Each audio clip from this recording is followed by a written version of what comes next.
Gostaria de agradecer a presença de todos. Né? Vou passar a palavra para o professor Meleiro, que vai iniciar a palestra sobre inteligência artificial. Mas antes eu vou dar um recadinho. Para contabilizar a presença, a gente vai estar disponibilizando um link, né, de um Typeform, e o professor vai falar uma palavra-chave para poder preencher esse formulário no final. Então, fiquem atentos. Dúvidas e perguntas é só mandarem no chat, que o professor vai responder ao final da palestra. Eu gostaria muito de agradecer a participação de todos e a disponibilidade do professor, né, por estar aqui com a gente nessa tarde, compartilhando um assunto tão interessante e que será abordado na nossa semana. Lembrando que as inscrições para a Semana Acadêmica de Engenharia Química já estão abertas, então corre lá, se inscreve. É totalmente gratuita e online. Obrigada, professor, seja bem-vindo. Obrigado. Agradeço ao convite, aos alunos do SEMEC, do meu departamento, lá do Engenharia Química. Muito prazer estar aqui. O professor Paulo Janso também, que está fazendo esse link.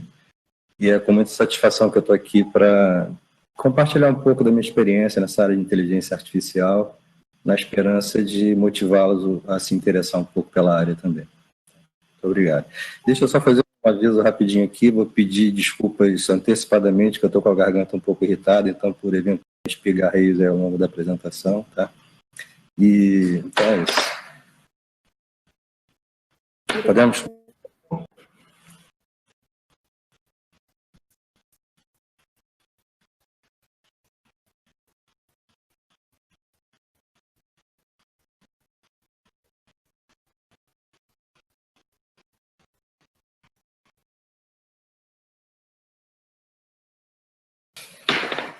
Ok. Então, o título da minha apresentação é Inteligência Artificial, Histórico e Processos. Meu nome é Luiz Augusto e tem aí o meu contato, caso alguém deseje fazer contato depois. Então, próximo, por favor. Eu vou falar sobre esses tópicos durante a apresentação. No início eu vou dar alguns conceitos introdutórios sobre inteligência artificial, alguns conceitos fundamentais. Vou fazer um breve histórico do surgimento da inteligência artificial, falar um pouco sobre as principais técnicas, que são muitas, né? Falar um pouco das principais. Vou dar alguns exemplos de aplicações da inteligência artificial na indústria de processos, especificamente na indústria química, e também um pouco da inteligência artificial na minha linha de pesquisa. E depois eu faço uma breve conclusão da apresentação. Então, o primeiro tópico, né, falar um pouco da introdução e desses conceitos fundamentais.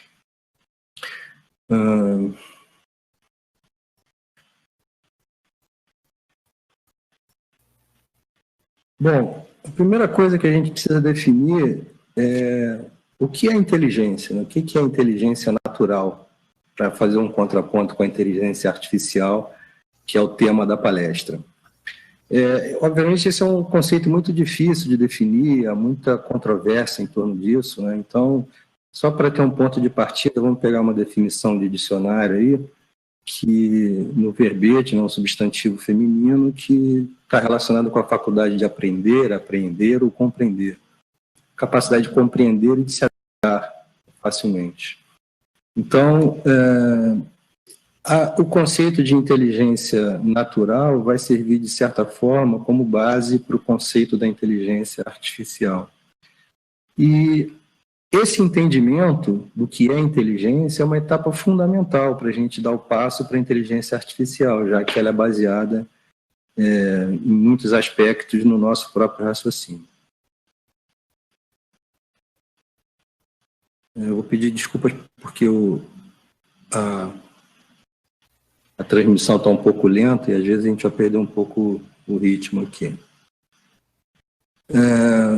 Bom, por que é tão difícil assim a gente emular a inteligência natural, a inteligência humana? Uma coisa que o principal desafio é a complexidade do cérebro humano. O cérebro está entre os sistemas mais complexos que a gente conhece no universo. gente está falando de algo de em torno de 100 bilhões de neurônios e 100 trilhões de conexões. Então, a gente modelar isso é uma coisa que demanda bastante conhecimento e são muitas possibilidades, né? E sem contar na capacidade de armazenamento do nosso cérebro, que está estimada em torno de 2,5 petabytes. Isso dá mais ou menos 2,5 milhões de gigabytes. O próximo, por favor. Vamos começar com algumas polêmicas, né? Vocês vão perceber ao longo da apresentação que há muitas polêmicas na inteligência artificial. Então, talvez uma das primeiras polêmicas seja essa. Que caminho que a gente deve seguir? Existem basicamente duas opções. A primeira opção, que tem sido usada com mais frequência, é que a inteligência artificial ela tem que se aperfeiçoar baseado na capacidade do nosso cérebro, para quem sabe um dia seja capaz de ultrapassá-lo, né? Então, o que motiva os defensores dessa estratégia? Eles se baseiam que existem muitos algoritmos já de inteligência artificial que são muito bem sucedidos atualmente e que eles são explicitamente inspirados na nossa biologia, né? O principal exemplo é a rede de neurônios artificiais, algoritmos genéticos, entre outros, né? Então, essa é a primeira opção. Já a segunda opção... a próxima, por favor. Já a segunda opção vai de encontro, né? Tem um pensamento distinto desse. Disse que a gente não tem que imitar o nosso cérebro, já que a inteligência artificial é artificial. Um dos principais defensores dessa segunda abordagem é o Richard Feynman, que está aí nessas fotos, né? Que é foi um físico muito importante no século XX, prêmio Nobel, e simplesmente por conta disso, né? Ele tem uma analogia muito interessante que eu gosto, que ele diz o seguinte: todo mundo já viu um avião voar, mas ele não voa como um pássaro, né? Ninguém pode afirmar que um avião voa como um pássaro, mas também ninguém pode negar que um avião voa. Então, são analogias como essa que esse segundo grupo se sustentam para dizer, já que o cérebro humano é uma estrutura biológica e o cérebro, entre aspas, artificial, é uma estrutura artificial, né, basicamente formada por silício. O próximo, por favor. Bom, então, o que é inteligência artificial, né? Bom, não tem uma definição amplamente aceita, né? Isso é mais uma outra polêmica aí, né? Isso pode ser um pouco frustrante, mas se nós pensarmos bem, é difícil definir inteligência natural mesmo. Nossa própria inteligência é difícil de ser definida. Então, por que a inteligência artificial não seria? E daí, para complicar a situação, vem um senso comum meio que difundido aí pelos filmes de ficção científica, né? Está ali o C-3PO, o androide lá de Star Wars, né?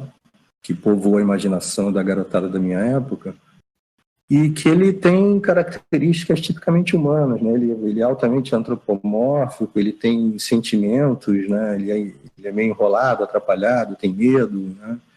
E, obviamente, ele é um androide, fala aí 6 milhões de idiomas, né? Tipo o nosso Google Translator melhorado aí. O próximo, por favor. Então,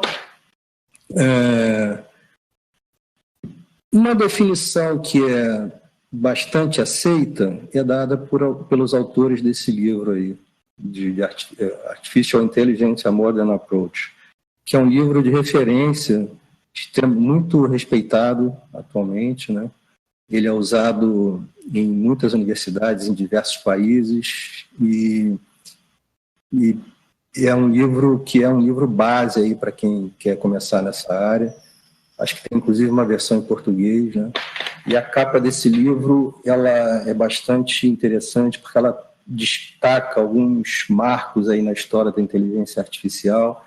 A gente pode ver o robozinho Asimo lá da Honda, tem uma figura mais ou menos no meio da página do lado direito, que é o Alan Turing, que é um cientista da computação extremamente importante, a gente vai falar dele. Tem o rover, que perdeu a comunicação, mas foi o primeiro rover a pousar em Marte. Tem um outro robô ali embaixo, o Shek. Tem uma configuração de partida de xadrez que está associada também ao Deep Blue, que a gente vai falar mais para frente, tá?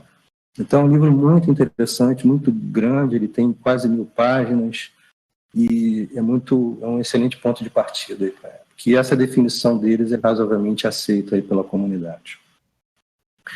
O próximo, por favor. Bom, então, um consenso razoável é que a inteligência artificial é uma forma de inteligência que não é produzida naturalmente, né, mas pelos próprios seres humanos, que impõe, que deu às máquinas e aos softwares capacidade de exibir certo grau de inteligência ou comportamento inteligente. Bem, daí teve uma outra polêmica na comunidade da inteligência artificial, né, e há várias delas. A próxima, por favor. Pode passar. A polêmica é: eu posso classificar a inteligência de uma máquina ou de um software? É possível fazer isso? Dizer se é inteligente ou não? Então, houve muita polêmica em torno disso, até que esse filósofo aí da área da computação também, John Searle, ele criou 2 conceitos que se tornaram amplamente aceitos depois, né? Que é o conceito de inteligência artificial fraca e o conceito de inteligência artificial forte. Bom, rapidamente, o que são esses 2 conceitos? A inteligência artificial fraca no sentido que ela é do narrow, né, do inglês, uma superficial, uma inteligência superficial, pouco profunda. Já é uma realidade, né? Todos nós lidamos com esse tipo de inteligência há bastante tempo já, inclusive, né? Desde os nossos smartphones, aparelhos eletroeletrônicos, tudo aí à nossa volta já usa essa inteligência artificial fraca, né? E alguns exemplos estão aí embaixo. Já a inteligência artificial forte, ela... Próximo. Assim, tem um exemplo emblemático da inteligência artificial fraca que me causou um impacto pessoal, né, na época, que foi uma partida antológica entre o Garry Kasparov, que era o campeão mundial de xadrez na época, né, russo. Ele tinha toda essa pompa de campeão mundial, meio que uma mistura de galã de Hollywood com agente da KGB. Ele era simplesmente imbatível, até que a IBM construiu um supercomputador especialista em jogar xadrez. Então, a inteligência artificial fraca é isso.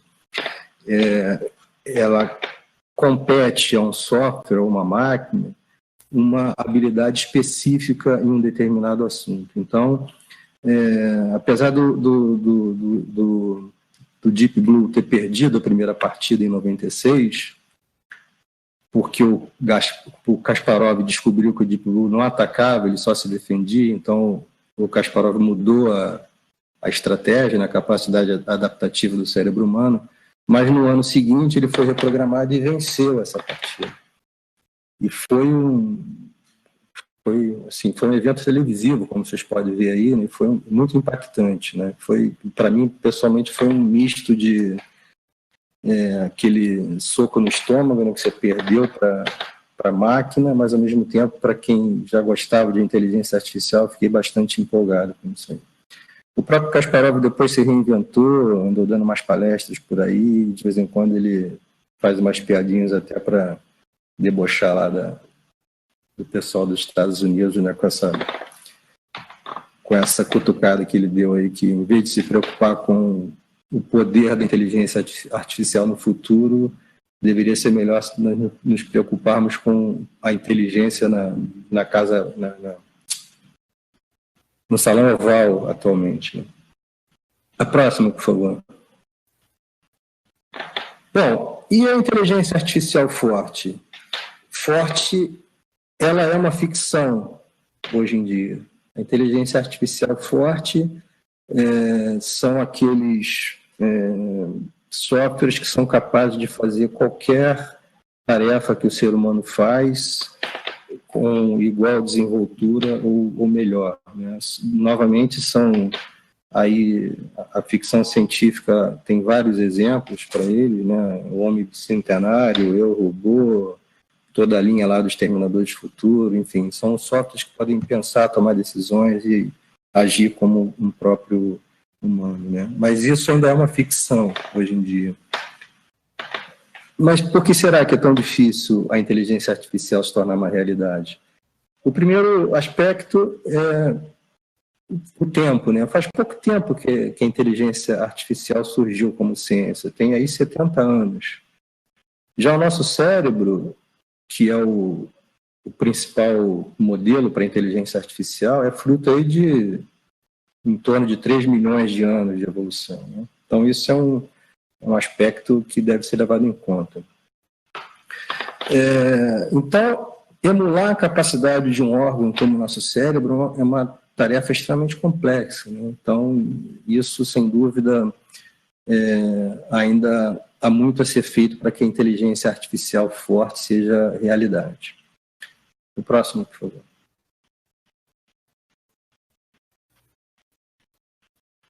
Mas nós temos algo próximo à inteligência artificial hoje, né? O que seria que a gente está chegando lá, digamos assim? De novo, a IBM aí, com um supercomputador, que é o IBM Watson, provavelmente muitos de vocês já ouviram falar. O Watson é um supercomputador com essas características que vocês podem ver aí, tem 100 servidores, né? 15 terabytes de RAM, enfim, tem um poder de processamento absurdo, né? E no que o Watson ficou tão bom? O Watson, ele é um produto comercial também. Se vocês procurarem na internet, tem soluções do Watson para várias áreas do conhecimento, né? Especificamente ciência, economia e várias outras coisas. Mas esse aplicativo que eu estou falando, se é que eu posso chamar de aplicativo, né, ele especificamente numa área da inteligência artificial, que é o chamado PLN, o processamento de linguagem natural. Isso significa o quê? Que é um software que é capaz de ouvir um ser humano e dar uma resposta coerente com a pergunta, né? É o que muitos assistentes artificiais aí tentam fazer pelo telefone, né? Muitas vezes a gente se depara com eles. Só que o Watson levou isso a um nível sem precedentes aí. Então, vou mostrar 2 exemplos aí para vocês. Próximo, por favor.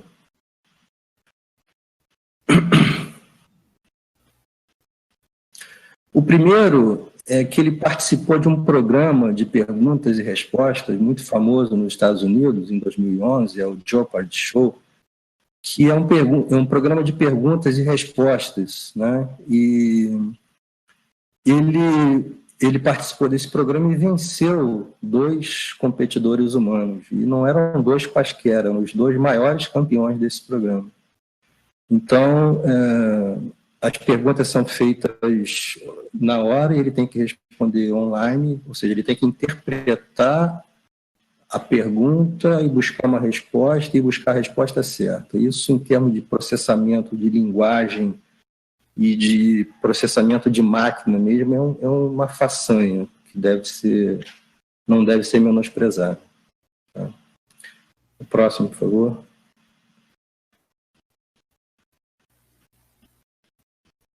E depois, em 2018, eles elevaram ainda o nível e eles fundaram esse projeto debatedor aí, em que o Watson, né, estou falando como se fosse uma entidade, né, mas o computador, a inteligência artificial Watson, foi programada para debater com o ser humano sobre um determinado tema. A pergunta era se devemos ou não legalizar as apostas esportivas. Esse assunto não foi pré-treinado para esse assunto, ele usou apenas o banco de memória deles, ele debateu com uma humana bastante experiente. Isso foi em Israel, essa Raya Aishla, e no primeiro debate ele perdeu, as pessoas votavam, né, na argumentação de cada um, do Watson e do humano. No primeiro ele perdeu feio, mas no segundo ele quase empatou, né, a ponto da própria debatedora dizer que ele está melhorando muito e rapidamente. O próximo, por favor.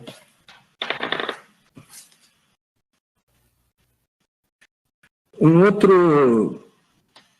outra inteligência artificial bastante avançada, embora não seja ainda, não posso dizer que é a inteligência forte, esse robô Sofia, da Hanson Robotics, que ela foi feita originalmente para fazer acompanhamento de idosos, e ela tem capacidade de expressar 62 expressões faciais, e não aleatoriamente. Ela se mostra aí sorrindo, confusa, com uma certa raiva, isso em função da conversa em que ela mantém com o seu interlocutor humano, né?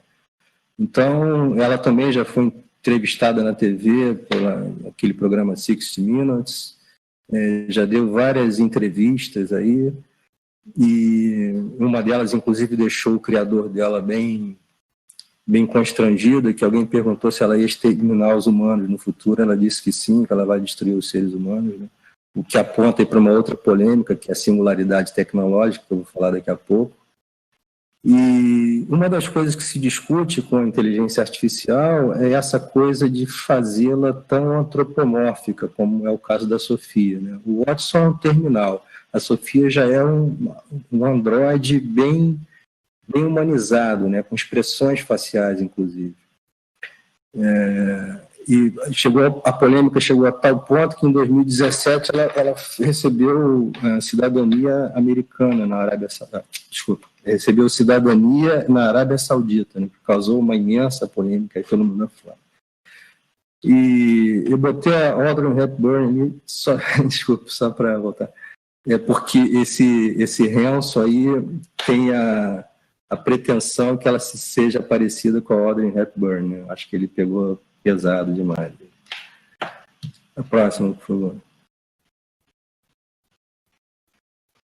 Bom, então não temos essa inteligência artificial forte ainda, mas e amanhã? O que será?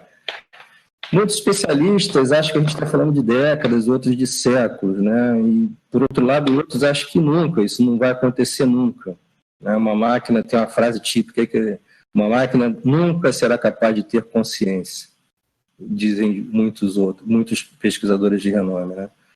E uma vez eu conversando com um professor da Unicamp, que é especialista na área, ele me respondeu exatamente isso que está aí: nunca é tempo demais.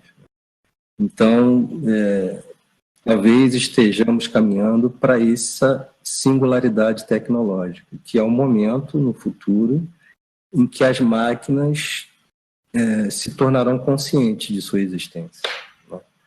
Então, esse é um ponto extremamente polêmico também, né? O que nos torna conscientes, né? A capacidade de nos enxergarmos como seres vivos, né? E isso, obviamente, está diretamente relacionado à nossa capacidade cognitiva, e nada mais é do que quantidade de neurônios e conexões de neurônios, né?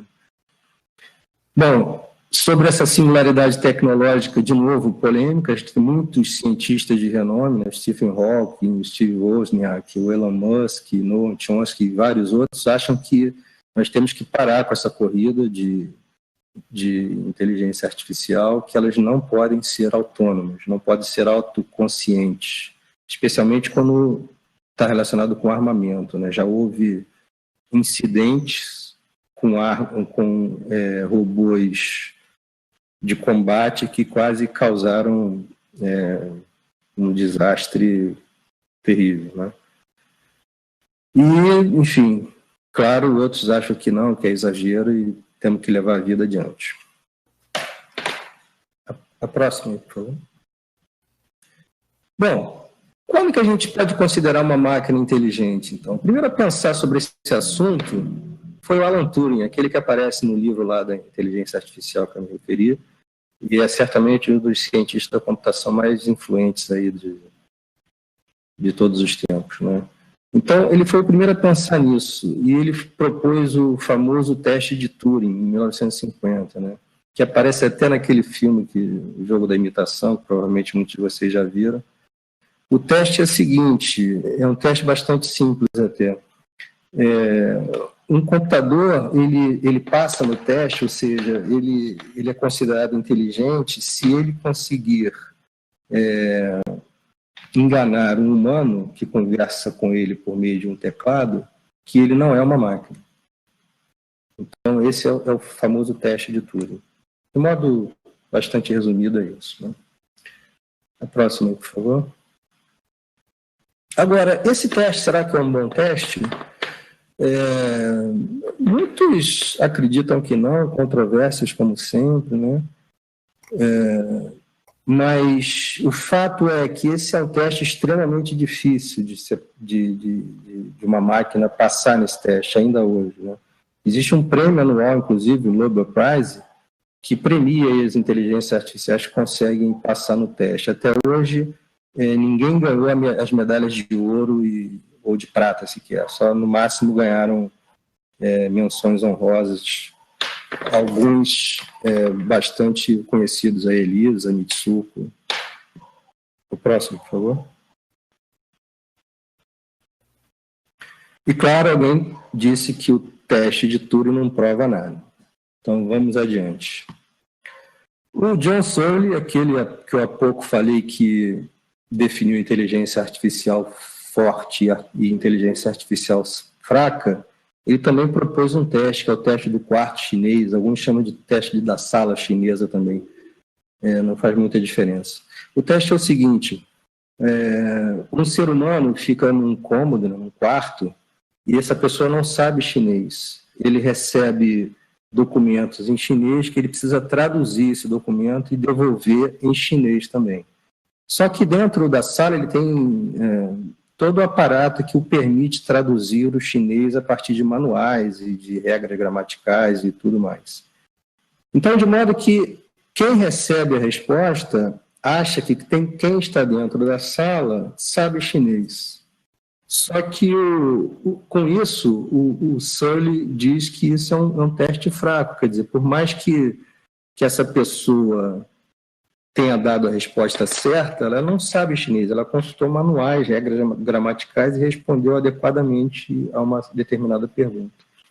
E essa é a mesma analogia que ele faz a um computador. Ele diz que o computador ele não é consciente, tudo que ele faz é seguir algoritmos e dar respostas pré-programadas. Próximo, por favor.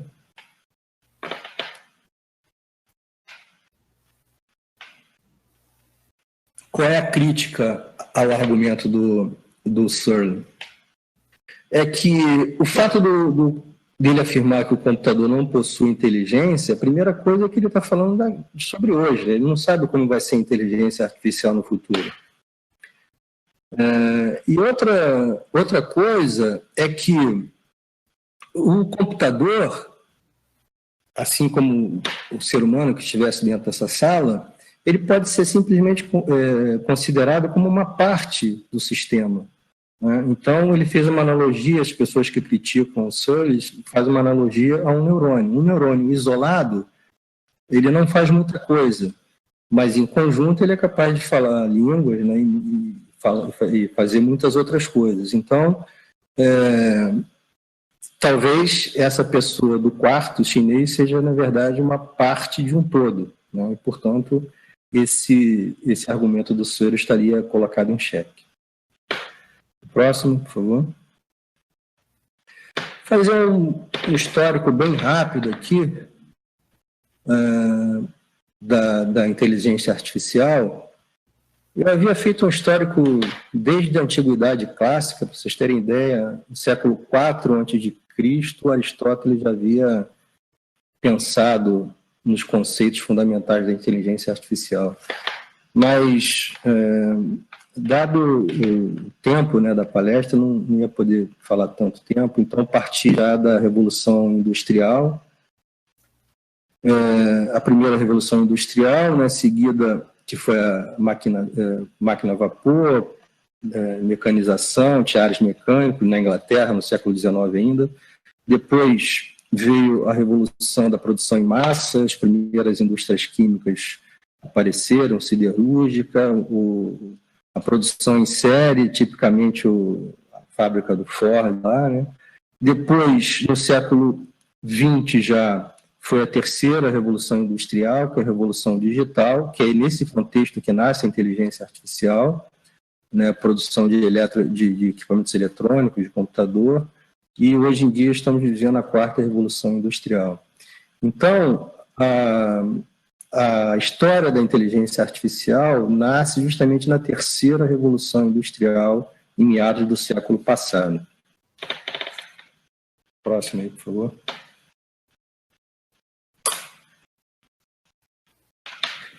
Bom, tudo começou com Alan Turing, de novo, uma referência ao filme que eu falei.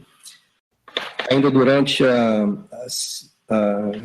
Segunda Guerra Mundial, ele, por já ter muito talento na questão de criptografia, ele foi convocado lá pelo governo inglês para quebrar os segredos da máquina nazista Enigma.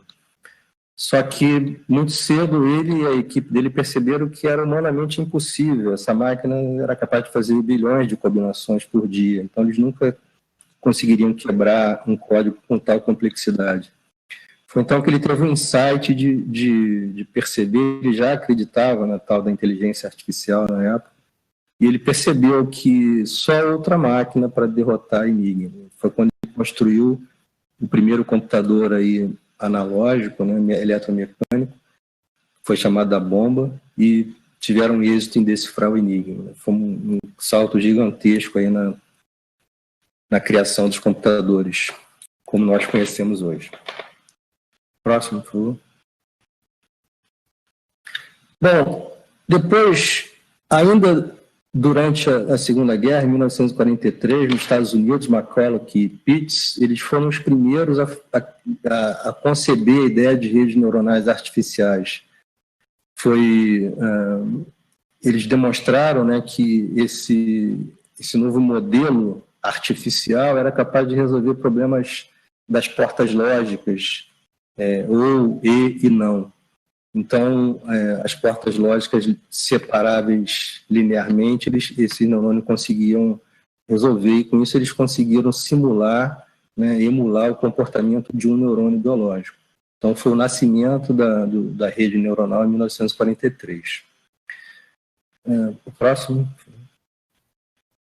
Logo depois, o Alan Turing, de novo, em 1950, ele lançou um artigo que é um divisor de águas aí na área de inteligência artificiais, onde ele propôs aí, além do teste que leva o nome dele para distinguir se um programa é inteligente ou não, ele já propôs os conceitos de aprendizado de máquina, também chamado de machine learning, aprendizado por reforço, algoritmos genéticos, assim, foi um artigo que ele lançou muitas áreas e sub-áreas da inteligência artificial, ainda em 1950. Próximo, por favor. Logo depois, o Marvin Minsky, ele também tem um papel muito interessante aí na construção da inteligência artificial. Ele construiu o primeiro neurocomputador do mundo. Ele juntou lá um monte de válvulas, perto de 3.000 válvulas eletrônicas, um piloto automático de um bombardeio da segunda época, e com isso ele conseguiu simular uma rede com 40 neurônios e que conseguia seguir o caminho no labirinto lá. Então essa maquininha que aparece aí é o ratinho dele, e ele ao lado aí com uma cara bem feliz explicando aí a linha de raciocínio dele. O próximo, por favor. Em 52, o Arthur Samuel, ele de fato pegou as ideias do Turing, de machine learning, que ainda estavam no campo das ideias, e efetivamente criou a primeira inteligência artificial que pode ser chamada de aprendizado de máquina, ou machine learning. Ele programou um computador da IBM, essa foto que está abaixo aí, e criou um código para esse computador jogar damas.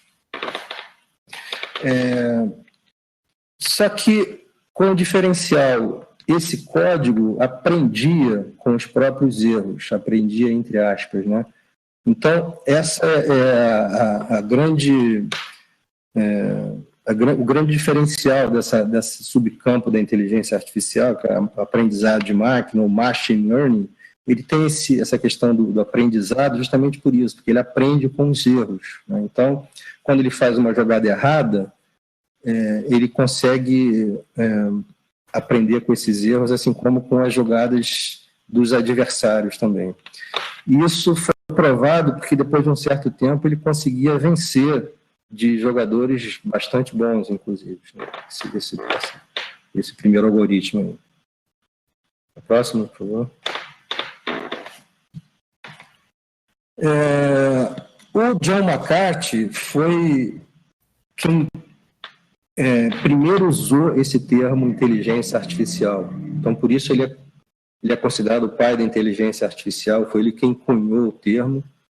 E isso surgiu numa famosa conferência que eles fizeram na Universidade de Dartmouth, lá em New Hampshire, em 56, desculpa, né? Então, ele aproveitou aí o verão norte-americano, chamou outros 9 entusiastas da área para discutir essa questão da inteligência artificial, né? Então, o tema era se seria possível que cada aspecto da aprendizagem poderia ser descrito por um programa de computador e, consequentemente, uma máquina poderia resolver esse programa. Então, eles passaram aí 2 meses desse ano de 1956 discutindo sobre isso, e com isso eles fundaram o campo da inteligência artificial. Então, os 10 fundadores aí, com os nomes logo abaixo. O próximo, por favor.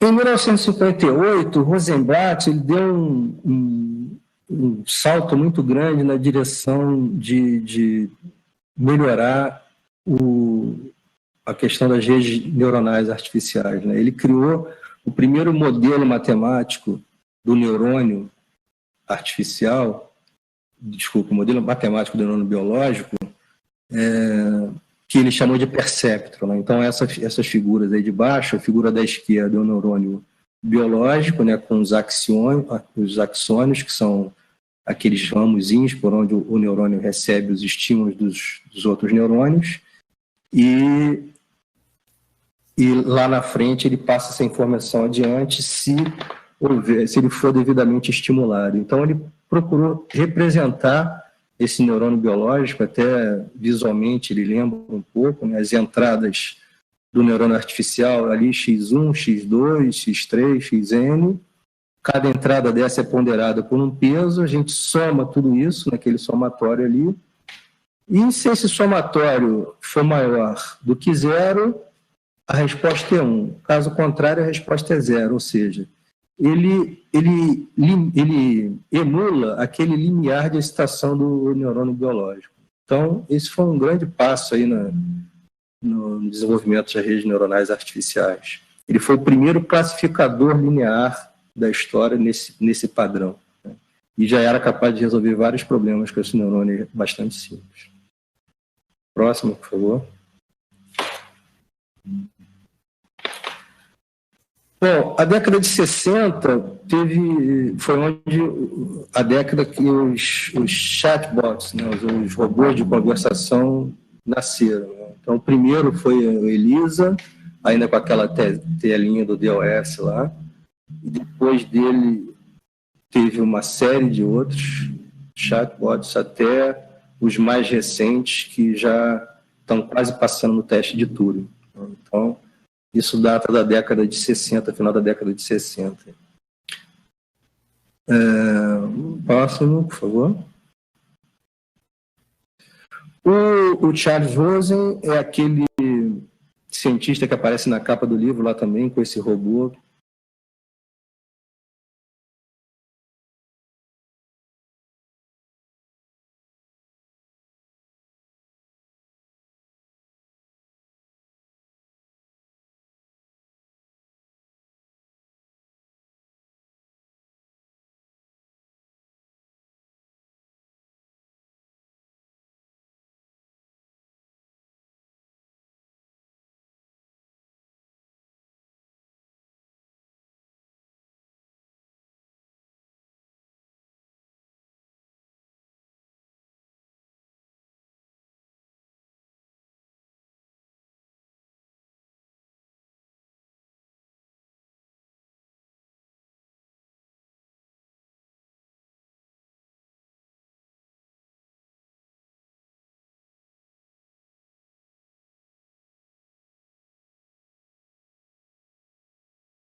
Sim.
Pode continuar?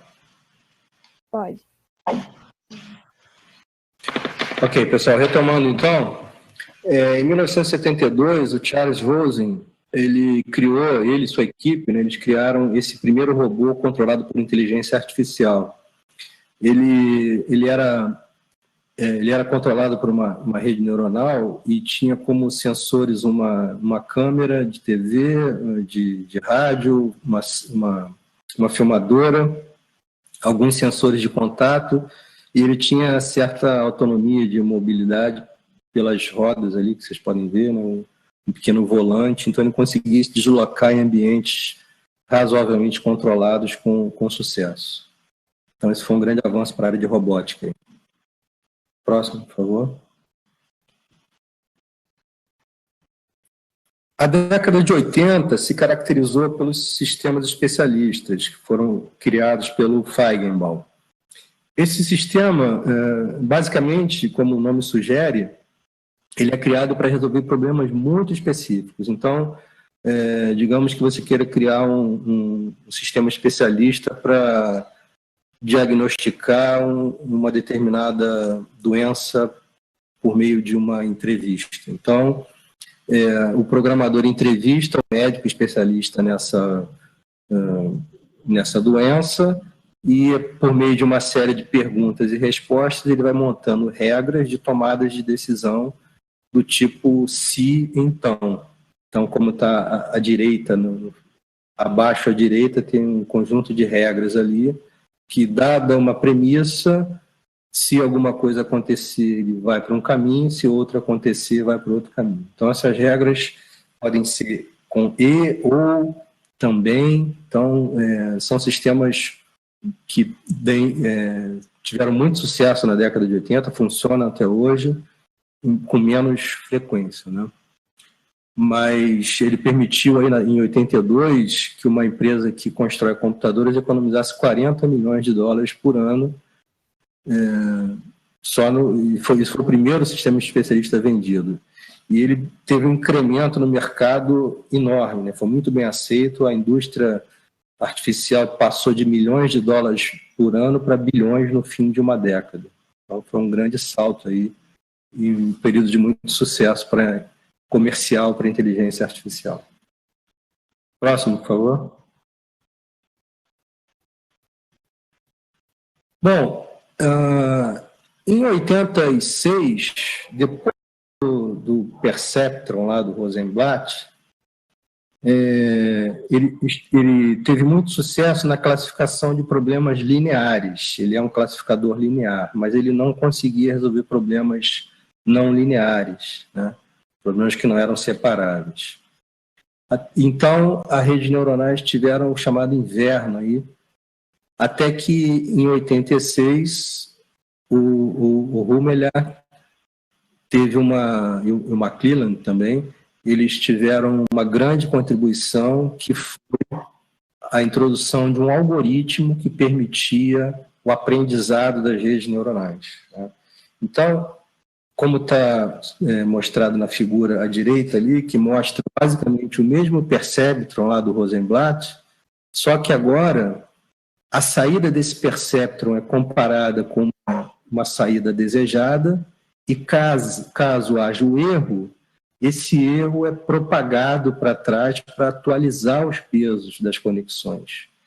Então, aqueles pesos W1, W2, Wn que eram fixos anteriormente, eles agora são automaticamente ajustados para que a saída do neurônio seja igual à saída desejada. E com isso foi possível resolver problemas não lineares que antes não eram possíveis, né? Então, esse algoritmo backpropagation foi um grande impulso para a história das redes neuronais artificiais. O próximo. Daí tem um histórico importante das redes neuronais. Por que eu estou falando tanto das redes? Porque o estado da arte das redes neuronais hoje, como a gente vai ver mais para adiante, que são as deep learning, né? São a técnica de inteligência artificial mais importante da atualidade, tá? Então, fazendo aquele histórico lá de 1940, a ideia do cérebro elettrônico, do Macaulay-Pitts, passando pelo desenvolvimento do perceptron de Rosenblatt, né? Depois esse perceptron foi detonado pelo próprio Minsky e Papert, lá, porque eles não eram capazes de resolver problemas não lineares.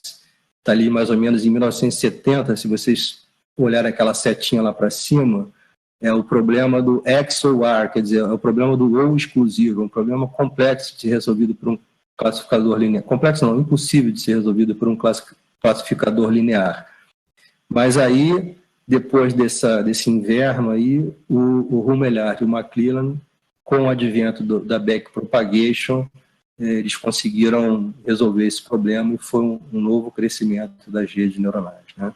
Passou por um outro paradigma, aí, esse SVM é o Support Vector Machine. Isso não é uma rede neuronal, isso é um algoritmo de aprendizado do tipo Machine Learning, que foi aí o estado da arte durante muito tempo, no final da década de 90, que rivalizava com as redes neuronais tradicionais, né?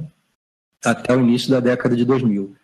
Foi quando, então, no final da década de 2000, apareceram as redes profundas, as Deep Neural Networks, que aí tomaram, então, a vanguarda de desenvolvimento na área de inteligência artificial.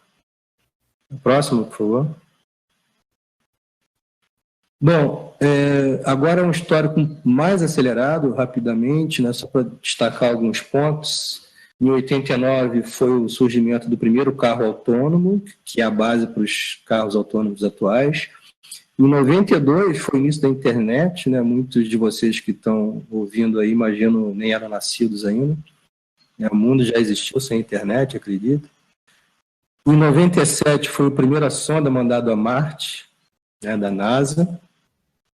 E também foi o ano que o Deep Blue derrotou o Kasparov numa demonstração muito poderosa da inteligência artificial, ainda que a inteligência artificial fraca, mas foi uma grande vitória. Em 98, a Google nasceu, né? Se transformou numa super empresa de inteligência artificial.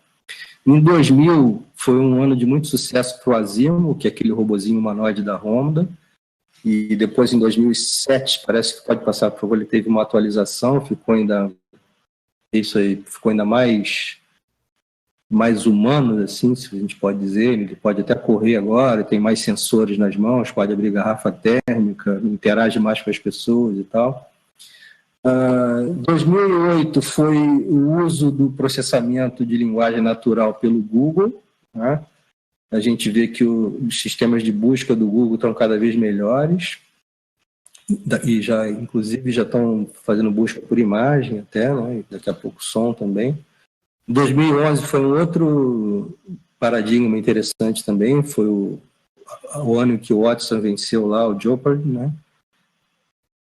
Depois, lá em 2014, foi o primeiro robozinho, né, um chatbot, chamado até de Eugene Gustman. Ele foi o primeiro a vencer o teste de Turing, vencer entre aspas, né? Ele convenceu 10 dos 30 jurados humanos que ele era um humano. Então, quer dizer, já convenceu aí 1/3 dos seus jurados, né? 2014. Em 2016, a AlphaGo, que é um algoritmo de inteligência artificial da DeepMind, que foi programado para vencer o jogo Go.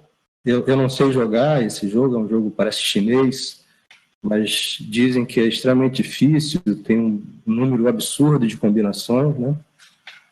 Então, esse AlphaGo venceu o campeão mundial de Go também, o campeão humano.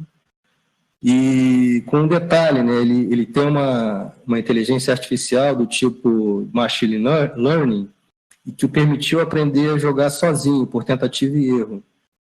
E ele, assim, conseguiu vencer o humano, né? Então, de novo, né, aquela sensação desagradável que eu tive com a derrota do Kasparov, foi novamente agora, mas a gente tem umas coisas que valem a pena ser ressaltadas, né? É que, primeiro, que a gente pode aprender com qualquer inteligência, mesmo que não seja como a nossa, né? As inteligências distintas das nossas têm algo a nos ensinar, né? E esse AlphaGo foi um exemplo cabal disso. Ele foi capaz de fazer jogadas que surpreendeu o campeão mundial. O cara nunca tinha pensado naquele tipo de jogada. Então, é um sinal aí que a gente pode aprender também com a inteligência artificial. É só manter a mente aberta. Vamos para frente. É mais ou menos o que eu falei, isso aí. Próximo, por favor. E o que nós temos hoje, né? Bom, o campo de visão computacional está cada vez mais forte, ou seja, aplicações em várias áreas, talvez a mais desafiadora seja a questão dos veículos autônomos mesmo, né?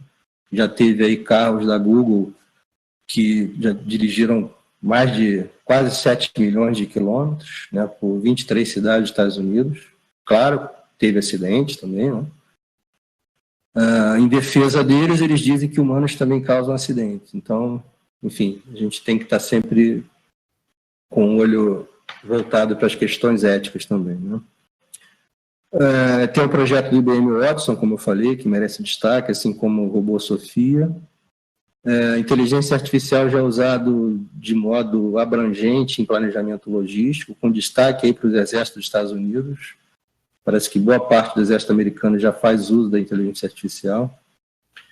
E a questão da tradução automática, né? Os tradutores automáticos estão ficando cada vez melhores, inclusive em muitas línguas, em muitas situações com traduções online, né? Parece aqueles filmes do Star Trek. A próxima, por favor. Bom, qual é o futuro, então? Nós já estamos no futuro, né? Que é a famosa Revolução 4.0. Essa revolução ela foi batizada em 2012, né? É difícil precisar o ano de nascimento dessas coisas, mas escolheram aí por algum motivo que eu não sei qual, 2012. Parece que o governo alemão cunhou a expressão. E o que é exatamente essa Revolução 4.0? Ela é fruto de todas as outras anteriores, né? Então, essa revolução se destaca com todo o avanço alcançado pela revolução digital dos computadores, só que agora com tudo integrado, né? Tudo online, tudo ao mesmo tempo, computação na nuvem, internet das coisas, e tudo isso comandado por inteligência artificial. Então, basicamente, é isso que trata a Revolução 4.0, na qual nós estamos inseridos, queiramos ou não. A próxima, por favor. Bom, vou falar um pouco agora de técnicas da inteligência artificial, e são muitas técnicas, como vocês podem ver nessas duas imagens aí. A inteligência artificial é um grande campo, e tem outros subcampos, né, como processamento de linguagem natural, redes neuronais, reconhecimento de fala, robótica, visão computacional, sistemas especialistas, machine learning, que é uma grande área dentro da qual as redes neuronais estão inseridas, algoritmos genéticos, lógica fuzzy, tem um monte, infinidade de técnicas da inteligência artificial. Vou falar basicamente de duas que são as mais importantes, eu diria. É difícil a gente destacar, assim, né, com duas no meio de tantas, porque cada uma tem uma certa especificidade, mas essas duas técnicas que eu vou falar agora, sem dúvida, são, eu diria, o mais importante aí que tem acontecido em termos estatísticos de inteligência artificial no mundo, que são machine learning e deep learning. Então, só para contextualizar, a grande área é inteligência artificial. Inserida nessa área está machine learning, o aprendizado de máquina. Eu estou usando o termo em inglês porque a gente acaba, nesse meio, adaptando o linguajar original, né? Então, o machine learning é uma sub-área da inteligência artificial que engloba as redes neuronais artificiais e as redes profundas também, né? A deep learning responsável pelos aprendizados profundos. Então, sim, rapidamente, o que é machine learning, aprendizado de máquina, ou deep learning, aprendizado profundo? Aprendizado de máquina são algoritmos, né? É um subgrupo da inteligência artificial que tem algoritmos que dão aos computadores a habilidade de aprender, entre aspas, né? Sem serem programados. Ou seja, aprendizado a partir de dados. O primeiro exemplo é aquele do jogo do Damas lá, que eu falei, do Arthur Samuel, que ele programou um jogo para aprender com os próprios erros e os acertos dos adversários, né? Então, essa capacidade de aprender com erros passados, com situações passadas, tem se tornado extremamente úteis. Por quê? Porque nós temos cada vez mais dados disponíveis, né? Nós conhecemos cada vez mais as coisas por meio dos dados que são gerados dioturnamente aí. E a Deep Learning é um subconjunto, como eu disse, de Machine Learning, pertence ao ramo das redes neuronais, só que diferente das redes neuronais tradicionais, que tem aí uma camada, duas no máximo, essas redes profundas, elas têm centenas de camadas ocultas, ou seja, tem centenas, chegando a milhares de neurônios, né? Isso no sentido de chegar a se aproximar cada vez mais da capacidade de processamento do cérebro humano. Quanto mais neurônio, mais poder de processamento, né?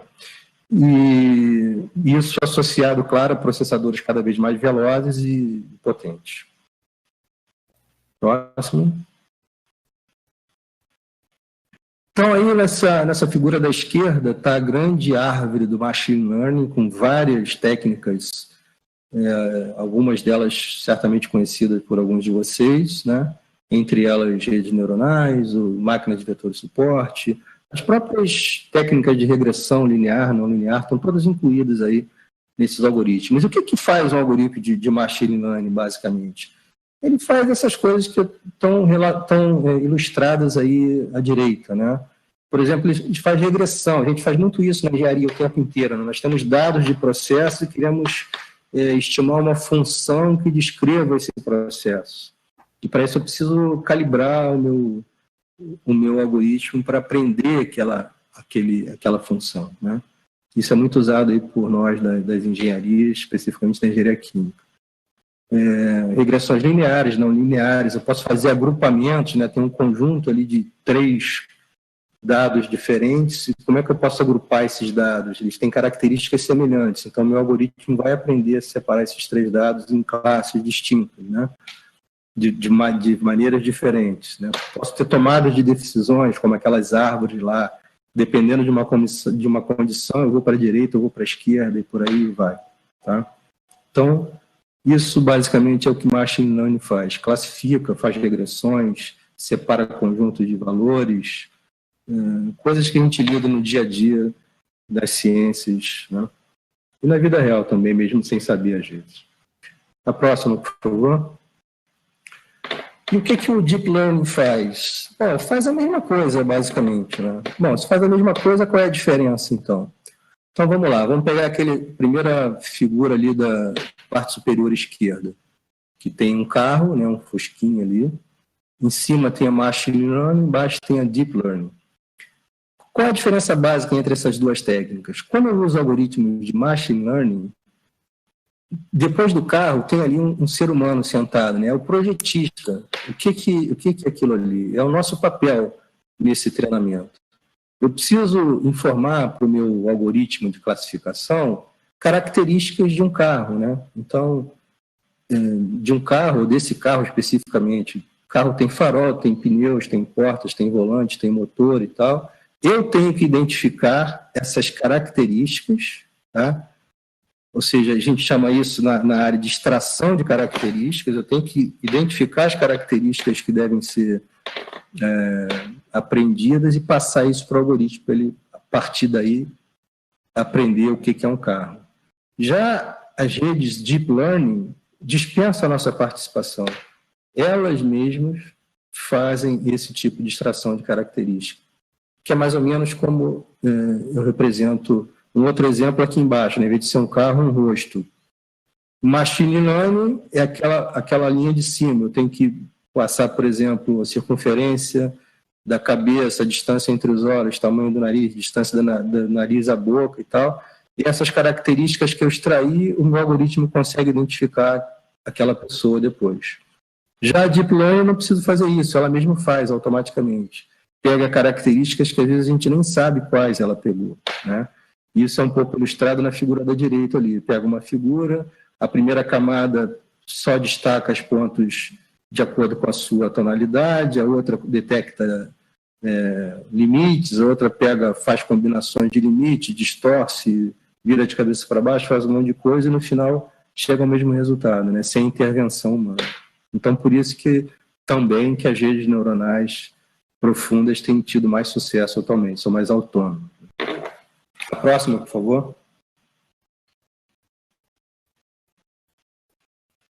Aí está um exemplo de como as coisas têm melhorado, né? Reconhecimento de imagem e de som, que em 10 anos o acerto aumentou absurdamente. Aí está mostrando o erro, né? O erro caiu absurdamente. Hoje a gente consegue identificar uma pessoa com 97% de certeza, e por imagem, né? E por voz com 99% de certeza. Próximo aí.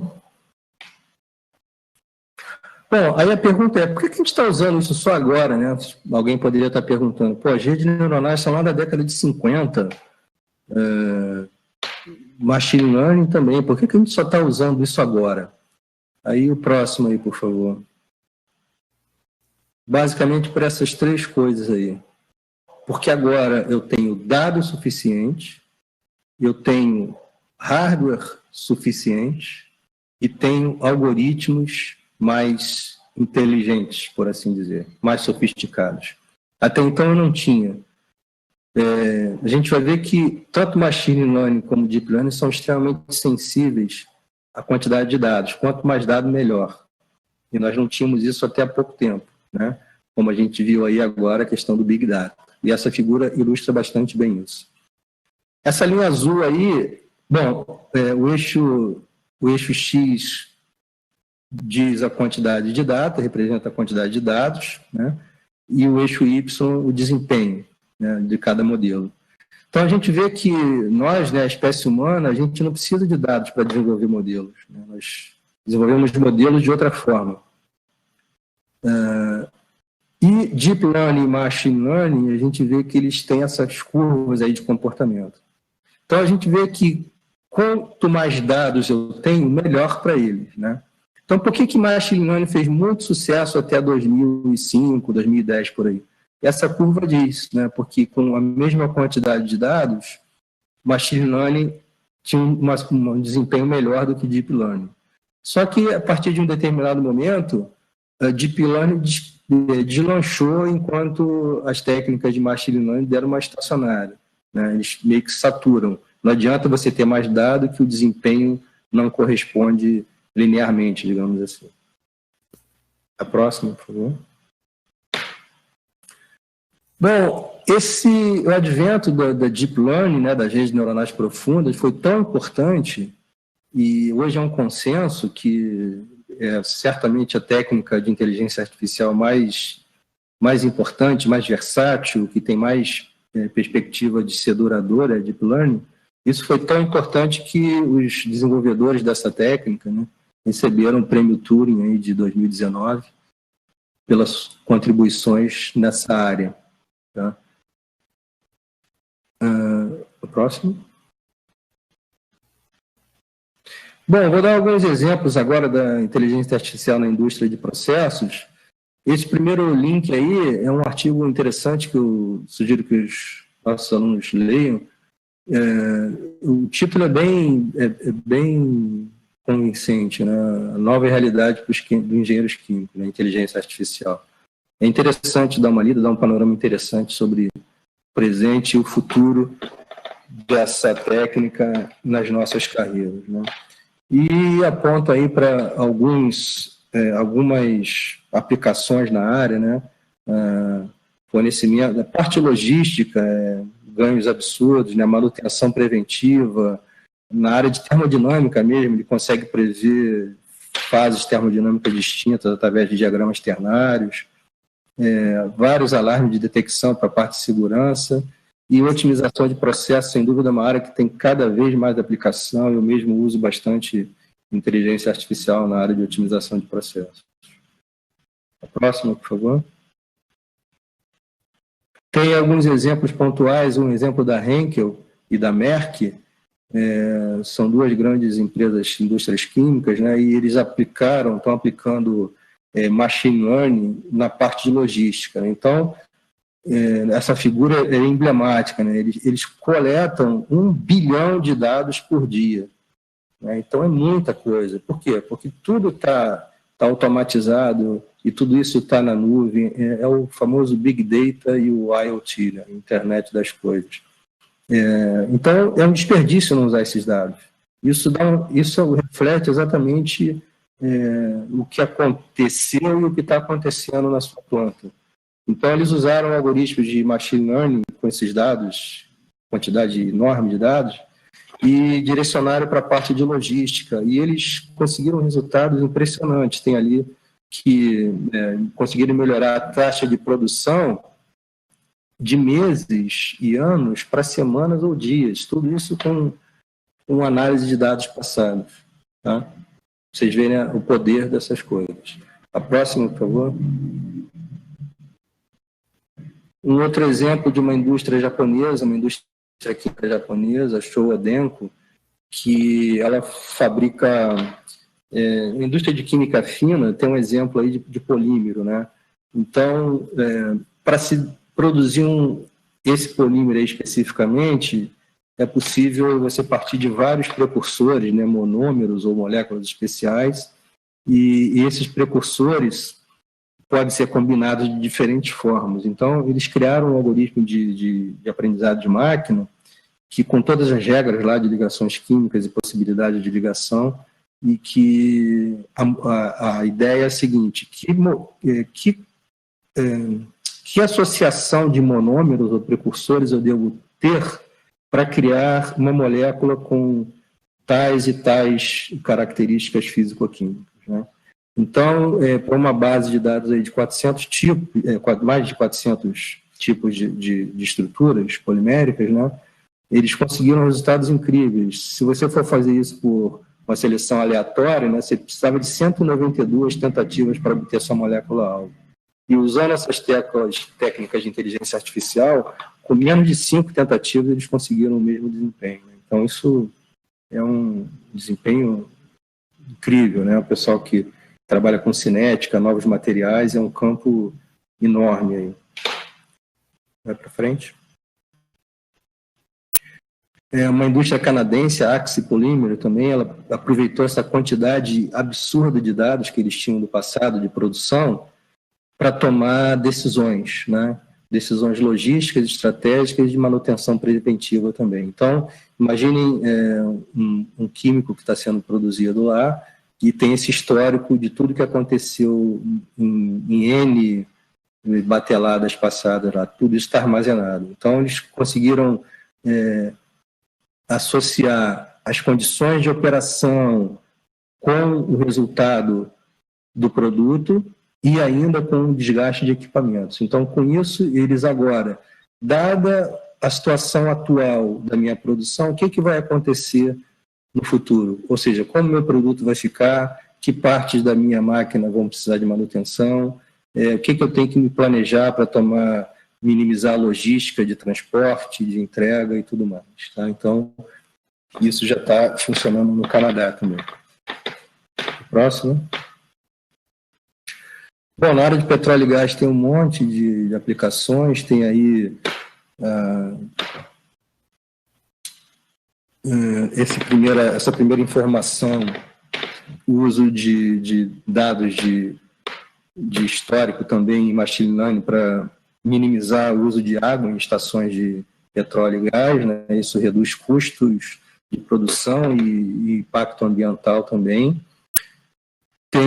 A Shell criou uns atendentes virtuais, são a Emma e o Ethan, que eles são especialistas para dar consultoria para consumidores de lubrificantes. Então, eles são capazes de responder, tipo, que lubrificantes eu preciso ter para determinada utilização, né? Quais são as características físicas de tal lubrificante? Como é que eu faço o teste A, B ou C? Então, esses atendentes virtuais são perfeitamente capazes de responder essas perguntas e atender os consumidores.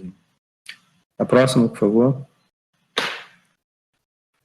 A Total, né, que é uma empresa de petróleo e gás francesa, já usa robôs como esse do lado aí, parece um tanquezinho de guerra, né, para operações em plataformas que têm potencial risco para a vida humana, no Mar do Norte, por exemplo. Então, esses veículos, esses robozinhos são capazes de andar na planta e coletar dados, fazer inspeções visuais, medir propriedades, calibrar instrumentos, detectar vazamentos e várias outras coisas. Então, tem visão computacional, tem machine learning, tem deep learning, tem robótica, tudo envolvido aí. Embaixo, uma coisa semelhante, feita pela ExxonMobil, que é outra gigante do petróleo aí, junto com a NASA, que desenvolveram esse robô submerso aí que anda pelo assoalho do oceano para detectar falhas na camada de fratura de rocha e tal, e com isso tentar antecipar acidentes. A próxima, por favor. Bom, ainda falando na indústria de processo, não é exatamente indústria, né, mas eu preciso falar disso aqui. Não vou dar muitos detalhes para não dar spoiler, porque a Cláudia e o Calçada certamente vão falar disso para vocês na semana acadêmica, mas é uma coisa que nos deixa muito orgulhosos, né? A UMPC, Unidade Móvel de Pesquisa Científica, esse trailer aí que muitos de vocês já passaram por ele sem saber muito o que tem ali dentro, isso aí é o que está na vanguarda da análise da indústria de petróleo hoje em dia, da parte de perfuração especificamente, né?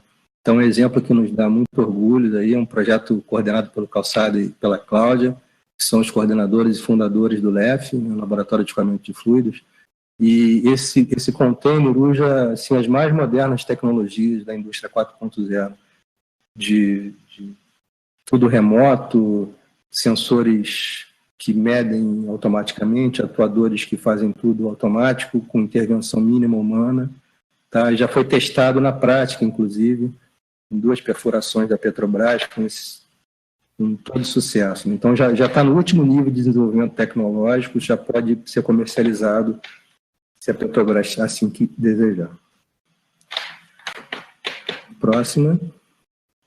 Vou falar um pouquinho da minha linha de pesquisa com inteligência artificial. Isso aí é um pequeno históricozinho. Meu primeiro contato foi durante o mestrado com redes neuronais, embora não tenha dado para usar ainda, que eu trabalhei com processos biotecnológicos, acabou que não deu tempo, o mestrado é muito curto, né? E comecei mesmo no doutorado com redes neuronais e lógica fuzzy. E depois, na minha vida profissional, eu continuei com essas técnicas, também com outras, né? Aprendizado de máquina e, mais recentemente, Deep Learning e visão computacional. Não é a minha única linha de pesquisa, né, mas ela está sempre presente. Eu também trabalho com a parte de modelos fenomenológicos, mas essa parte tem sido uma constante na minha linha de pesquisa. A próxima, por favor. Vou mostrar alguns exemplos bem rapidinhos. Isso aí foi o primeiro trabalho que eu fiz de inteligência artificial, foi para...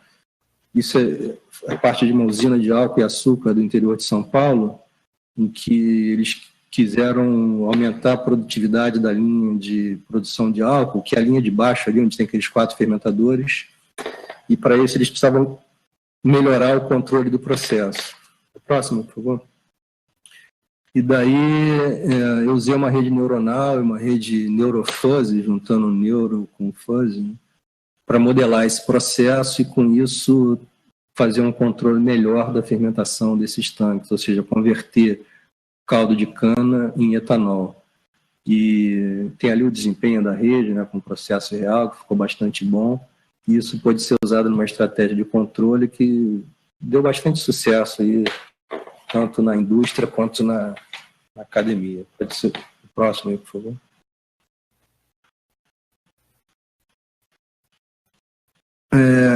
Um outro trabalho muito interessante, que também vinculado à indústria, ainda durante o doutorado, foi numa indústria de polimerização de polietileno. Era a antiga Rodster, fica lá em Poços de Caldas, hoje é EMG.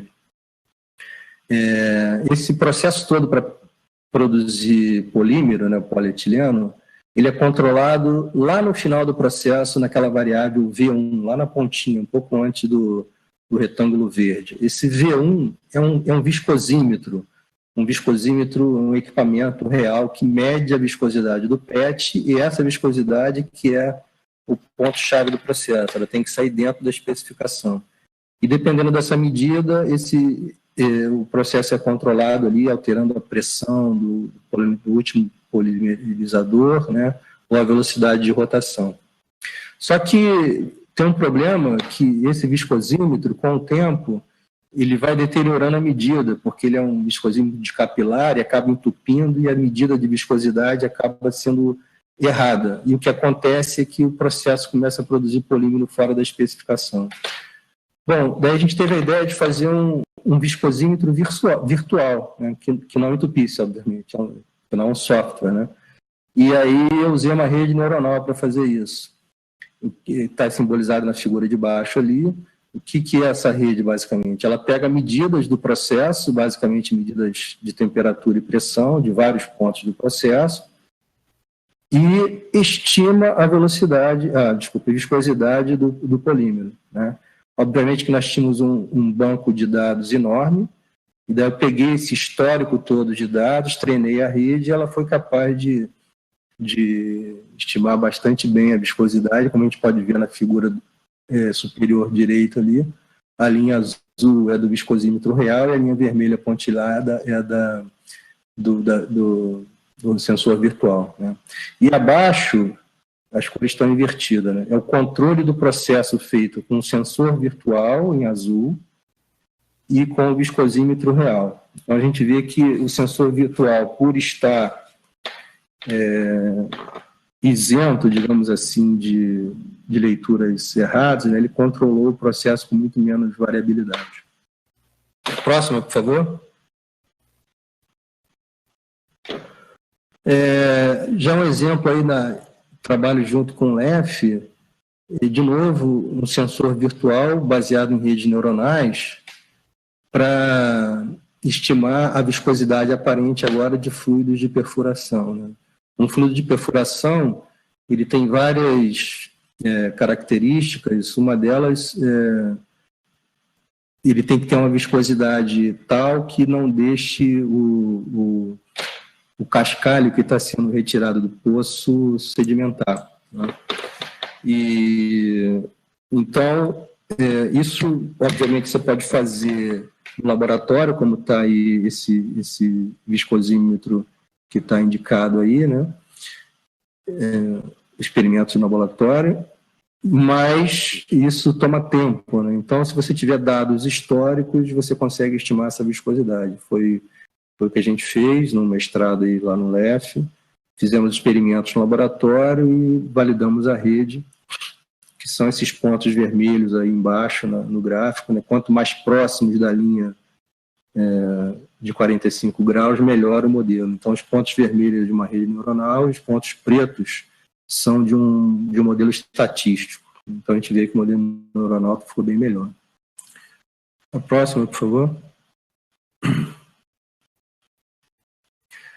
De novo, com fluido de perfuração, agora usando redes neuronais e algoritmos genéticos, com dois objetivos. Um, para preparar um fluido a partir do zero, sem seguir receita, e outro para fazer correções do fluido. Então, o primeiro algoritmo, aquele lá de cima, né, você dá a viscosidade que você quer para o seu fluido e o software que usa a rede neuronal algoritmo genético é capaz de selecionar a receita dos componentes para que você obtenha aquele determinado fluido. E no de baixo, pensando numa situação que pode acontecer na prática, né? Você já tem o teu fluido de perfuração lá rodando no poço, só que o poço sofre uma invasão de água, por exemplo, dilui o fluido, e você precisa calcular quanto de material, né, quanto de químicos você precisa repor para que ele mantenha a viscosidade desejada, tá? Então, são dois cenários, usando redes neuronais e algoritmos genéticos, tiveram um resultado preliminar aí razoável, né, um com 15% de erro e outro com 9%, mais ou menos, né? Então, resultados promissores e que a gente pode melhorar ainda. Próxima, por favor.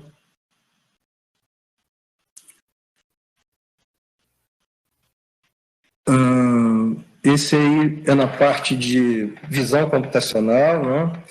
Então, volta um pouquinho, por favor, só para explicar um pouco o poço ali. Lembrando do poço, esse grande tanque que tem aqui embaixo é onde fica armazenado o fluido de perfuração. Esse fluido é bombeado pelaquela bomba, pela linha, entra na cabeça do poço por dentro da broca, que é um tubo oco, vai lá embaixo e ajuda a refrigerar e a lubrificar a broca para que ela possa cortar a rocha, né? Essa rocha que está sendo cortada é levada de volta para o topo, pelo anular, né? E retornada ao sistema de fluido de perfuração. Obviamente, eu não posso jogar esse cascalho no fluido, ele tem que ser separado por uma peneira, né? Então, passa a próxima aí, por favor. A peneira tem mais ou menos essa cara aí, então é uma peneira mesmo, só que ela é agitada, né? Então o fluido com a rocha cai aqui em cima nessa tela e o líquido passa pelo furo e a rocha é separada pelo outro lado. Bom, qual é o interesse aqui? Eles precisam analisar esse cascalho, essa rocha que sai do fundo do poço. A análise visual, quantitativa e qualitativa traz muitas informações sobre a perfuração, né? Se está tudo indo bem. Dependendo do tamanho da rocha, do tipo de rocha, eles sabem se está tudo indo bem ou se está tendo algum problema. Então, essa análise é feita, pode passar aí, por favor, visualmente mesmo, inspeção visual, e a gente propôs fazer um sistema de visão computacional, mais ou menos nesse jeito que está nessa figura aí.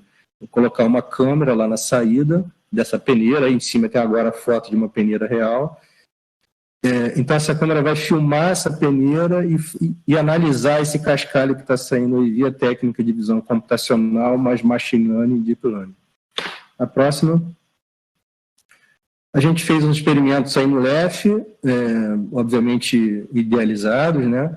Essa foto superior esquerda aqui, ela, não sei se dá para vocês verem bem, tem uma câmera em cima de um tripé que vai filmar o que seria a esteira, e a esteira é esse alimentador de sólidos aí, né? Então, a nossa esteira é basicamente essa calha preta aí, por onde estão escoando os cascalhos que a gente colocou na foto ao lado aí. Então, isso é a nossa peneira do laboratório, digamos assim, né, para a gente provar o conceito. Então, a técnica de machine learning, o que faz? Pega esse vídeo, isso está sendo em tempo real, né, o vídeo, essas pedras vão escoando, o vídeo capta essas imagens, fragmenta em frames, tipo numa taxa de 30 frames por segundo, e a partir dessas imagens a gente faz uma série de segmentações nessas imagens, detecta contornos, agrupamentos, tamanhos de rochas e coisas do tipo, e com tudo isso a gente calcula algumas estimativas, que eu vou mostrar agora na sequência. A próxima, por favor.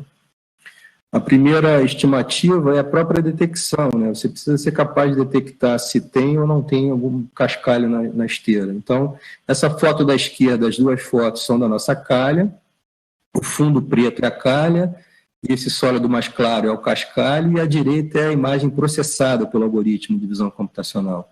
Então, a gente vê que ela consegue perceber, detectar bastante bem os cascalhos presentes que estão ali, né? Dá até para a gente contar, inclusive, automaticamente. E da direita tem uma imagem da peneira da Petrobras lá. Não ficou tão bom assim, porque a qualidade do vídeo deles é muito ruim, mas a gente pode melhorar isso aí. A próxima, por favor.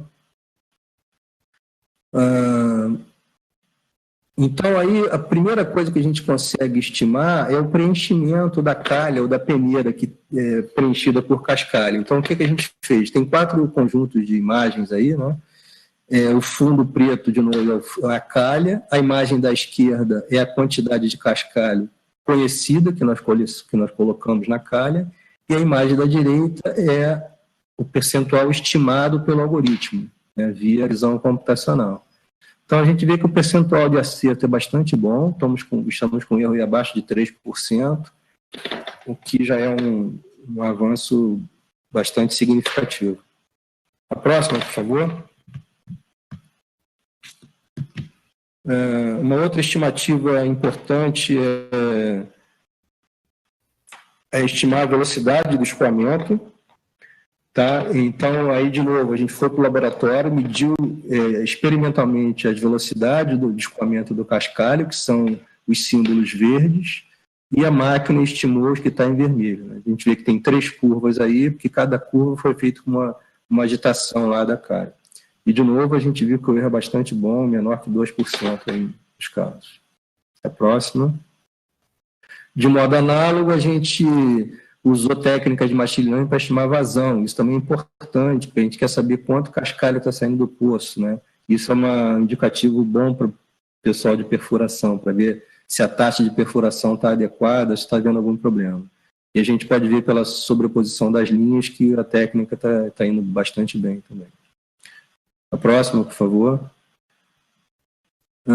Agora é um aplicativo de Deep Learning, que além da gente quantificar, né, a gente tem que fazer algumas outras análises que são importantes também. Então, são 2 respostas aqui. Essa matriz do lado direito aqui, ela foi usada para classificar a granulometria do cascalho, ou seja, por meio da imagem, eu sou capaz de dizer, eu tenho que ser capaz de dizer qual é a granulometria daquele cascalho. Por que isso é importante? Porque isso pode indicar várias coisas, pode indicar se a broca está cortando adequadamente ou se já tem que ser trocada, pode indicar se tem algum problema, tipo o caso de desmoronamento, várias coisas. Então, saber identificar a granulometria, ou seja, o tamanho do cascalho que está retornando do fundo do poço, é bastante importante, né? Então, por técnicas de Deep Learning, aquelas redes neuronais profundas, ela conseguiu identificar aí com 94% de acurácia o tamanho dos cascalhos. Então, essa matriz a gente lê da seguinte maneira: essa diagonal principal é quando o eixo X dessa matriz é a granulometria predita pela rede neuronal e o eixo Y é a granulometria conhecida. Então, quando elas são a mesma, a diagonal principal fica preenchida né, com mais valores, como a gente vê aqui. Então, nós tínhamos 40 amostras de cada um desses 5 tamanhos aqui, e em 2 amostras ela acertou 100%, e nas outras 3 amostras ela acertou 90%, né, que dá uma média de 94% de acerto. Já o gráfico da direita foi para prever não o tamanho agora, mas o tipo de cascalho. Então, é bem mais desafiador essa tarefa, né? Nós temos 14 tipos de cascalho diferentes, 4 puros e 10 misturas, que são, obviamente, alimentados aleatoriamente. A gente tem que identificar se é areia, se é granito, se é mármore, se é quartzo, se é mistura e qual é a mistura. E mesmo assim, acertamos aí um pouco mais de 80%, né? Mas temos que melhorar ainda mais. A próxima, por favor. Tem um aplicativo de lógica fuzzy no preparo de densidade de fluidos. Eu estou vendo aqui que o nosso tempo está um pouco alto já, né? Então, eu vou... Pode passar para a próxima, por favor? Só vou mostrar o resultado rapidamente aqui. É que, se você controlar um processo de preparo de fluido com lógica fuzzy, olhem só aqui a última coluna da direita, aqui, esses 2 gráficos. A gente preparou fluidos usando um controlador fuzzy e um controlador tradicional. E nós vimos que, em ambos os casos, o controlador fuzzy foi capaz de economizar 20% de água e 88% de barita em relação ao controlador proporcional. Isso é uma economia monetária mesmo, né, ser menos insumo, e logística também, né, se você imaginar que você tem que levar tudo isso para uma plataforma que está em alto mar, quanto menos material você precisar levar, melhor. Então, só para ilustrar aí que a lógica fuzzy também tem muito potencial para ser utilizada nesse processo. A próxima, por favor. Bom, concluindo, então, o que eu gostaria de destacar? Primeiro é um fato, né, que é inegável. A inteligência artificial está aí, veio para ficar e temos que lidar com isso. Tá?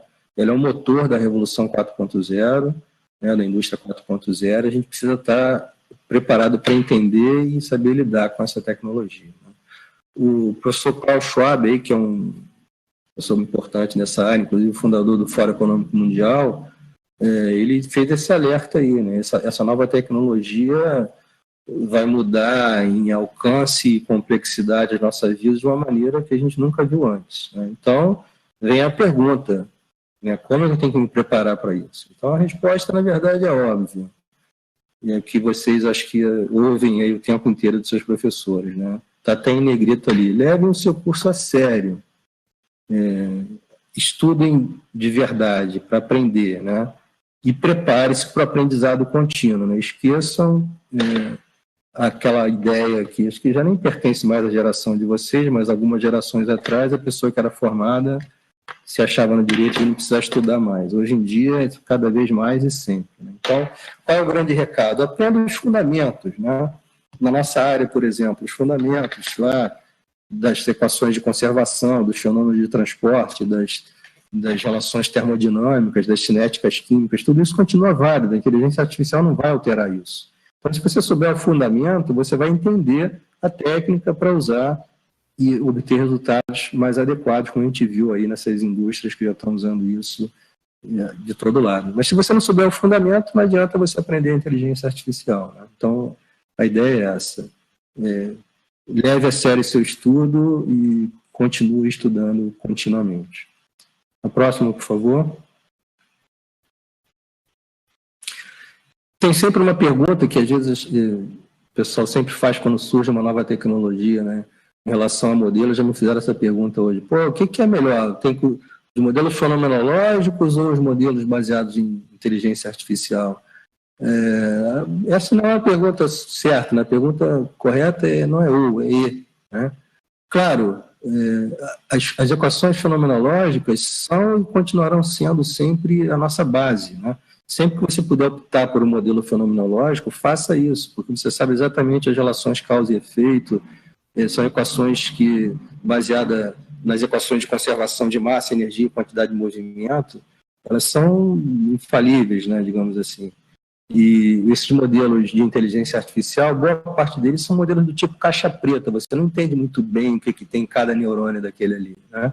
Então, mas por outro lado, a gente não pode desprezar o poder desses modelos novos também. Então, aprenda a usar bem ambos. E há momentos que você vai usar um deles e há momentos que você vai usar outros, como eu faço, por exemplo, na minha linha de pesquisa. Então, é aquela coisa, aprenda bem os fundamentos e esteja preparado para as novas tecnologias.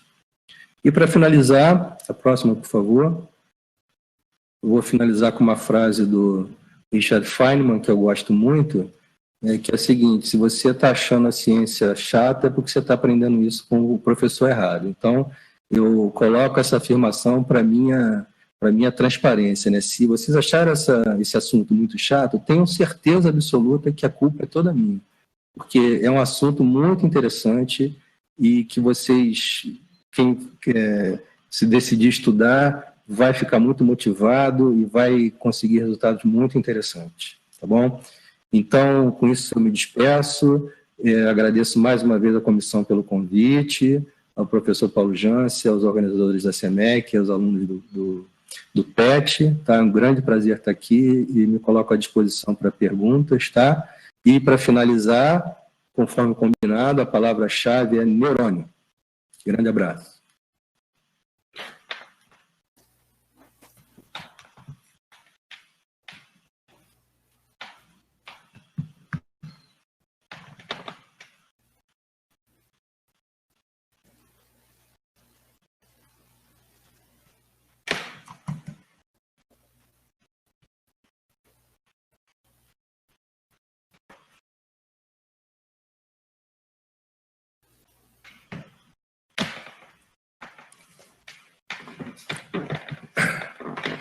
Obrigada, professor, pela participação. Vamos às perguntas de agora.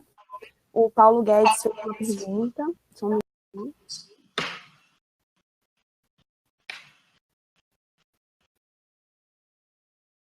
Existe algum software que, através de inúmeros sensores espalhados pela planta industrial, consiga tomar as decisões do que se fazer caso algo saia errado? Por exemplo, surge um problema na planta, e em cima disso, o software vai se fazer inúmeras perguntas e checar inúmeros dados para achar onde está o erro, ou em qual área mais próxima há maior possibilidade de se encontrar o erro, e assim solucioná-lo. Oi, Paulo, obrigado pela pergunta.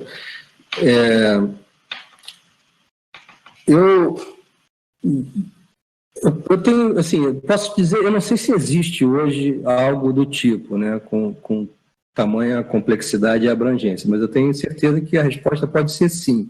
Se não há, é possível fazer. Temos tecnologia para isso. Se a sua pergunta foi essa, a resposta é sim. Temos tecnologia para isso.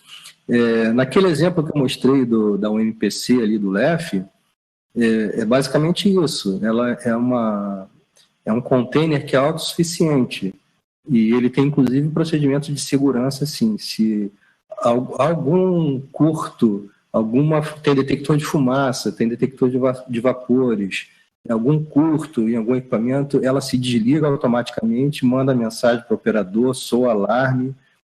Vocês mesmos devem ter visto aí o alarme soando lá no departamento algumas vezes, né, por testes que eram feitos lá. Então, é isso. Eu não sei te dizer uma empresa que use isso atualmente, mas que, se não tem, tenho certeza que é possível fazer sim. E é um grande campo para vocês aí, inclusive. Foi só isso mesmo, professor.